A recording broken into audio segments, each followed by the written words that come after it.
Si tu veux apprendre ta religion correctement, viens me rejoindre sur mon nouveau site internet i-islami.com. Croyances, langue arabe, jurisprudence, tajwid, tafsir, sciences du hadith, comportement et exhortation. Tout cela dans une seule et même formation. Tu pourras apprendre les bases de ta religion avec des vidéos simples et détaillées. Pour plus de détails, rendez-vous sur i-islami.com. Bonne vidéo. Assalamu alaikum wa rahmatullahi wa barakatuh. Dans cette nouvelle vidéo, nous allons définir ensemble le mot fête, al-Eid. Nous diviserons cette vidéo en 3 parties. La première partie sera consacrée à la définition du mot Eid dans la langue arabe et dans le jargon islamique. Dans la deuxième partie, nous verrons ce qu'il faut absolument savoir à propos du mot Eid en islam. Nous y verrons entre autres quelles sont les fêtes des musulmans, l'interdiction de fêter et d'assister aux fêtes des mécréants, ou encore s'il est permis ou non d'accepter les cadeaux des mécréants pour leurs fêtes. Dans la troisième et dernière partie, nous tenterons de répondre aux ambiguïtés de ceux qui disent qu'il est permis pour le musulman de fêter ou d'assister aux fêtes des mécréants. Nous tenterons bien évidemment de répondre à leurs ambiguïtés à travers les textes et les paroles des savants. Sans perdre plus de temps, on passe à l'explication. Bismillah walhamdulillah wassalatu wassalamu ala rasulillah wa ala alihi wa ashabihi wa man wala. Amma ba'd. La définition du mot Eid dans la langue arabe. L'origine du mot Eid vient des 3 lettres Ayn, Waw, Del, qui forment le verbe Aada, qui signifie revenir et retourner à une chose. Quant au mot Eid, il signifie une fête. Il s'agit d'un endroit ou d'une période qui est célébrée de manière répétée. Donc celui qui célèbre cette fête, il revient chaque année, chaque semaine ou chaque jour. La définition dans le jargon islamique. La définition du mot Eid dans le jargon islamique est la même que celle de la langue arabe, c'est-à-dire célébrer une période ou un endroit de manière récurrente et répétée. Ce qu'il faut savoir sur le Eid en islam. Les fêtes des musulmans. L'islam a légiféré 2 fêtes qui sont connues de tous les musulmans. Ils les attendent avec impatience, ils s'y retrouvent en famille et entre amis, et ils accomplissent durant ces jours les sunnas que le prophète Mohammed sallallahu alayhi wa sallam nous a enjoint de faire. Eid al-Adha. Il s'agit de la fête qui a lieu durant le pèlerinage des musulmans, le 10e jour du mois de Dhul Hijjah. Durant ces meilleurs jours de l'année, les musulmans évoquent leur Seigneur, œuvrent encore plus que d'habitude et implorent le pardon du tout miséricordieux. Ceux qui en ont la capacité sacrifient une bête pour se rapprocher d'Allah Azza wa Jal et appliquer la sunna de leur prophète Mohammed sallallahu alayhi wa sallam. Eid al-Fitr. Il s'agit de la fête qui a lieu à la fin du mois de Ramadan, c'est-à-dire le 1er du mois de Shawwal. Durant ce jour, les musulmans donnent de la nourriture en aumône aux nécessiteux, afin que tous les musulmans puissent se réunir avec leur famille ou leurs amis autour d'un repas après avoir jeûné durant un mois complet. La prière du vendredi est une fête pour les musulmans. Il ne fait aucun doute que lorsque nous faisons allusion aux fêtes des musulmans, nous pensons immédiatement aux 2 fêtes connues par tous les musulmans, c'est-à-dire Eid al-Adha et Eid al-Fitr. Cependant, il ne faut pas oublier que la prière du vendredi est également une fête pour les musulmans. Durant ce jour, le musulman se lève tôt, se pare de ses plus beaux habits, se parfume pour se rendre à la mosquée et écouter des paroles bénéfiques qui augmenteront sa foi et lui permettront de s'améliorer dans l'adoration d'Allah Azza wa Jal. D'après Ibn Abbas radiyallahu anhuma, le prophète sallallahu alayhi wa sallam a dit « Ce jour-ci est un Eid qu'Allah a placé pour les musulmans. Celui donc qui se rend au Jumu'ah, qu'il se lave, qu'il se parfume s'il possède du parfum et utiliser le siwak. » L'interdiction de fêter les fêtes des mécréants. Contredire les mécréants est un fondement en islam. L'islam appelle à contredire Shaitan, qui est la tête des mécréants, mais également les juifs, les chrétiens et tous les autres associateurs et mécréants. La contradiction se fait évidemment dans la pratique religieuse. À vous votre religion et à moi ma religion, mais également dans les choses connues comme étant spécifiques à eux. D'après Ibn Umar radiyallahu anhuma, le prophète sallallahu alayhi wa sallam a dit « Contredisez les associateurs, laissez pousser vos barbes et diminuez vos moustaches. » D'après Abu Hurairah radiyallahu anhu, le prophète sallallahu alayhi wa sallam a dit « Les juifs et les chrétiens ne se teignent pas les cheveux et la barbe. Contredisez-les. » D'après Shaddad ibn Aws radiyallahu anhu, le prophète sallallahu alayhi wa sallam a dit « Contredisez les juifs. Ils ne prient pas avec leurs sandales et leurs khouf. » À travers ces hadiths, il est évident pour celui qui est doué de raison qu'il n'est pas permis pour le musulman de fêter les fêtes des mécréants, telles que Noël, le Nouvel An, la fête des mères, les anniversaires, la Saint-Valentin ou toutes les autres fêtes qui n'ont rien à voir avec l'islam et qui n'ont pas été fêtées par notre exemple, le prophète Mohammed sallallahu alayhi wa sallam. Anas ibn Malik radiyallahu anhu a dit Lors de l'arrivée du prophète à Médine, il trouva les Médinois avec 2 jours de fête où ils jouaient et se détendaient.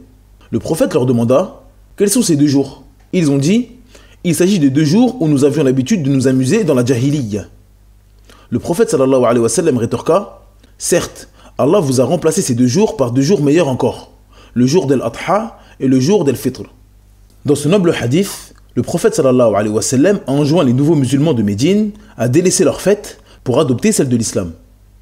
Abdallah ibn Abbas radiyallahu anhuma a dit « Lors de l'arrivée du prophète à Médine, il trouva les juifs jeûner le jour de Ashura. Il leur demanda « Quel est ce jour dans lequel vous jeûnez ?» Les juifs répondirent « Il s'agit d'un jour immense, le jour où Allah sauva Moussa et son peuple et noya Pharaon et son peuple. Moussa décida donc de jeûner ce jour-là en guise de remerciement à Allah. Nous jeûnons donc également ce jour-là. » Le prophète sallallahu alayhi wa sallam leur répondit « Nous sommes plus légitimes de suivre Moussa que vous ne l'êtes. » Le prophète ordonna donc aux musulmans de jeûner ce jour-là. Abdallah ibn Abbas radiyallahu anhuma a dit « Le prophète a jeûné le jour de Ashura et a enjoint les musulmans à jeûner ce jour-là. On lui a ensuite dit « Ô messager d'Allah, il s'agit d'un jour que les juifs et les chrétiens immensifient. » Le prophète dit ensuite « L'année prochaine, si Allah le veut, nous jeûnerons un jour avant, accompagnés de ce jour. » Les savants ont tiré énormément de bienfaits dans ces hadiths. Parmi eux, il n'y a pas de mal à être en accord avec les mécréants sur la vérité. Lorsque le prophète sallallahu alayhi wa sallam a appris la raison du jeûne des juifs le jour de Ashura, il a ordonné aux musulmans de jeûner ce jour-là, afin de suivre la sunna de notre prophète Moussa alayhi salam. Ce hadith montre que la contradiction des mécréants est dans le faux, ou ce qui leur est spécifique. Donc, si toutes les femmes mécréantes se mettaient à porter le voile, et que tous les hommes mécréants se laissaient pousser la barbe et se raser la moustache, nous ne devrions pas les contredire dans cela. Il s'agit de la sunna du prophète Mohammed sallallahu alayhi wa sallam et une vérité venant d'Allah azza wa jal que le musulman ne doit pas contredire. L'importance de contredire est chercher à se démarquer des mécréants. Malgré le fait que le prophète Mohammed sallallahu alayhi wa sallam a imité les juifs dans le fait de jeûner le jour de Ashura, il les a contredits dans le fait de jeûner un jour avant, afin de se différencier d'eux et ne pas être assimilé avec eux dans le jeûne de Ashura seul. Contredire les mécréants était une chose connue des compagnons. Lorsque le prophète sallallahu alayhi wa sallam ordonna de jeûner le même jour que les juifs, les compagnons se sont étonnés et ils lui ont fait savoir que ce jour était immensifié par les juifs et les chrétiens. Leur étonnement nous indique que la base du prophète Mohammed sallallahu alayhi wa sallam était de contredire les juifs et les chrétiens dans toutes choses. Et c'est après leur étonnement que le prophète sallallahu alayhi wa sallam les incita à jeûner l'année suivante, un jour avant le jour de Ashura, afin de contredire les juifs et ne pas leur ressembler dans cela. L'interdiction d'assister aux fêtes des mécréants. Comme nous l'avons dit précédemment, il est obligatoire pour le musulman de contredire les mécréants dans des choses qui leur sont spécifiques. Il n'est donc évidemment pas permis pour le musulman de fêter les fêtes des mécréants ou d'y participer. Il n'est également pas permis pour le musulman d'aider à la préparation de fêtes innovées par certains musulmans, comme le Maoulid ou la célébration du voyage nocturne du prophète Mohammed sallallahu alayhi wa sallam. Allah azza wa jal dit وَمَنْ تَابَ وَعَمِلَ صَالِحًا فَإِنَّهُ يَتُوبُ إِلَى اللَّهِ مَتَابًا وَالَّذِينَ لَا يَشْهَدُونَ الزُّورَ وَإِذَا مَرُّوا بِاللَّغْوِ مَرُّوا كِرَامًا. Dans la sourate 25 du verset 71 à 72, d'après la traduction approximative, Allah azza wa jal dit « Et quiconque se repent et accomplit une bonne œuvre, c'est vers Allah qu'aboutira son retour. Ceux qui ne regardent pas le faux et qui, lorsqu'ils passent auprès d'une frivolité, s'en écartent noblement. » L'imam Sa'di rahimahullah a dit à propos de ce verset « Il s'agit de ceux qui n'assistent pas au faux, c'est-à-dire les paroles et les actes interdits. Ils s'éloignent de toute assise comportant des paroles ou actes haram, comme ceux qui pataugent dans les versets d'Allah, ceux qui débattent dans le faux, la médisance, la calomnie, l'insulte, la moquerie, la musique, la consommation d'alcool, ceux qui façonnent des images ou autres. Et s'ils n'assistent pas au faux, a fortiori, ils ne le prononcent pas et ne le font pas. » Fin de citation. Ce verset nous montre clairement qu'il est formellement interdit aux croyants d'assister à des actes et des paroles haram. Entre évidemment dans cela le fait d'assister à des fêtes de mécréance, comme la fête qui célèbre selon certains la naissance de Dieu sur terre le 25 décembre. Des fêtes qui sont des innovations religieuses comme le Maoulid, ou encore des fêtes comportant des choses haram comme de la musique, de la mixité ou encore de l'alcool. L'interdiction d'aider les mécréants dans la préparation de leurs fêtes. Comme nous l'avons dit précédemment, il n'est pas permis de fêter une fête qui ne fait pas partie de l'islam. Celui qui célèbre une fête qui n'appartient pas à l'islam aura désobéi à Allah azza wa jal et son messager. Il n'est donc pas permis pour le musulman d'aider quelqu'un à désobéir à Allah azza wa jal et son messager. Allah Azza wa Jal dit وَتَعَاوَنُوا عَلَى الْبِرِّ وَالتَّقْوَى وَلَا تَعَاوَنُوا عَلَى الْإِثْمِ وَالْعُدْوَانِ وَاتَّقُوا اللَّهَ إِنَّ اللَّهَ شَدِيدُ الْعِقَابِ. Dans la sourate 5 au verset 2, d'après la traduction approximative, Allah Azza wa Jal dit entraidez-vous dans l'accomplissement des bonnes œuvres et de la piété, et ne vous entraidez pas dans le péché et la transgression, et craignez Allah, car Allah est certes dur en punition. L'imam Sa'di rahimahullah a dit à propos de la parole et ne vous entraidez pas dans le péché et la transgression, cela consiste à aider ou motiver quelqu'un à faire des péchés. La transgression consiste à dépasser les limites concernant le sang, les biens ou l'honneur de la personne. Il est obligatoire pour le serviteur de s'éloigner de toute désobéissance ou injustice et d'aider les autres à s'en éloigner. Fin de citation. Est-il permis d'accepter les cadeaux des mécréants pour leur fête? Avant de répondre à cette question, il est important pour le musulman d'avoir en tête que les sentences religieuses doivent s'appliquer en prenant en considération le contexte de la situation. Il y a le jugement religieux d'une chose qui est prouvé par le Coran, la Sunna ou le consensus d'un côté, et l'application du jugement sur nous ou sur les autres en fonction du contexte d'un autre côté. Il faut donc absolument prendre en considération le contexte et la situation de la personne avant de donner un jugement religieux. Il y a donc 4 points importants à maîtriser pour ne pas se tromper dans cette question. La permission d'accepter les cadeaux des mécréants en dehors de leur fête. Il est important de savoir que l'origine dans l'acceptation des cadeaux du mécréant est la permission. Il est tout à fait permis pour un musulman d'accepter un cadeau d'un non-musulman, à condition bien sûr qu'il soit licite. Le prophète Mohammed sallallahu alayhi wa sallam acceptait la nourriture des juifs de Médine et les cadeaux que certains rois mécréants lui faisaient. Donc, le problème de cette question n'est donc pas dans le fait qu'un mécréant nous offre un cadeau. La permission d'offrir un cadeau à un mécréant. Il est également important de savoir qu'il est permis d'offrir un cadeau aux mécréants. Il est rapporté de plusieurs compagnons que lorsqu'ils sacrifiaient une bête, ils en donnaient à leurs voisins juifs. Il est également permis d'offrir des cadeaux à un mécréant dans le but d'ouvrir son cœur à l'islam. L'interdiction de prendre un cadeau venant d'une fête non islamique. Il s'agit ici de l'origine du problème. Accepter un cadeau qui est pour l'occasion d'une fête non islamique n'est pas permis. La cause de l'interdiction est donc le fait que ce cadeau soit en l'occasion d'une fête non islamique. Nous ne regardons pas la religion de celui qui offre le cadeau, mais la raison pour laquelle on offre ce cadeau. S'il s'agit d'un cadeau de Noël, un cadeau d'anniversaire ou un cadeau pour le Maoulid, il n'est pas permis aux musulmans d'accepter ce cadeau. Il doit bien évidemment être courtois et dire à la personne « J'accepte des cadeaux de toi toute l'année, mais pas ce jour-là, ni en l'occasion d'une fête qui n'appartient pas à ma religion. » La permission de prendre un cadeau venant d'une fête non islamique pour celui qui craint un plus grand mal. Dans certains pays, un musulman peut malheureusement être taxé d'extrémiste ou de radical pour une parole toute simple ou un acte banal.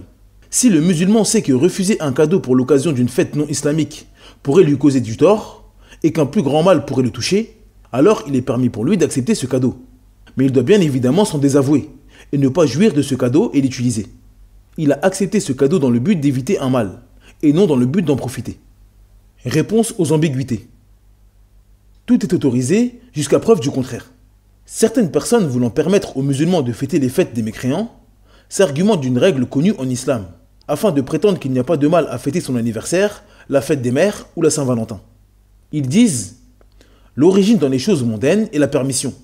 Celui qui vient interdire une chose mondaine doit rapporter une preuve. » Nous disons à ces personnes « Cette règle est tout à fait correcte, et nous sommes tout à fait d'accord avec elle. Nous disons juste qu'il est interdit de fêter les fêtes non musulmanes, car c'est Allah Azza wa Jal et son messager qui nous ont interdit cela. Il n'y a pas une preuve sur l'interdiction de fêter les fêtes des mécréants, mais plusieurs. Nous demandons donc à ces gens d'appliquer la règle qu'ils ont eux-mêmes utilisée en interdisant aux musulmans de fêter des fêtes qui ne sont pas islamiques, car il y a des preuves du Coran et de la Sunna là-dessus. Cette fête n'a plus de dimension religieuse, mais est uniquement culturelle. Ceux qui veulent fêter les fêtes des mécréants disent que des fêtes comme Noël, la Saint-Sylvestre ou Pâques n'ont plus rien de religieux aujourd'hui. Il ne s'agit que de fêtes culturelles ou commerciales. Nous répondons à ces gens, qui a dit que la cause de l'interdiction concernait uniquement les fêtes religieuses? Il n'est pas permis aux musulmans d'imiter les mécréants dans ce qui leur est spécifique. Et bien évidemment, leurs fêtes sont des spécificités qui leur sont propres. Si la fête en question a une connotation religieuse qui contredit la croyance, ceci est pire, et celui qui fête cela ne fait qu'augmenter son égarement et ses péchés. Donc, le fait que Noël soit devenu, selon eux, juste une fête pour vendre des cadeaux aux enfants, ne change rien pour le musulman. Il s'agit d'une fête qui n'a rien à voir avec l'islam, et le musulman doit donc s'éloigner de cela. De plus, prétendre que certaines fêtes ne sont plus religieuses est faux. Les messes de Noël sont célébrées dans toutes les églises de France. Et il en est de même pour les messes de Pâques. Prétendre que ces fêtes n'ont plus rien de religieux contredit ce que nous voyons tous les ans. Nous ne fêtons pas Noël, c'est juste un repas. Certains musulmans prétendent ne pas fêter Noël car ils ne croient pas en la naissance de Jésus le 25 décembre. Ils disent qu'ils font seulement un repas et offrent des cadeaux aux enfants, sans croire et adopter l'aspect religieux. Et donc selon eux, cela n'est pas fêter Noël. Nous répondons à ces gens que ce qu'ils font est la définition même du Eid. Ils se réunissent de manière récurrente, c'est-à-dire tous les ans, autour d'une période précise, c'est-à-dire le 24 décembre au soir.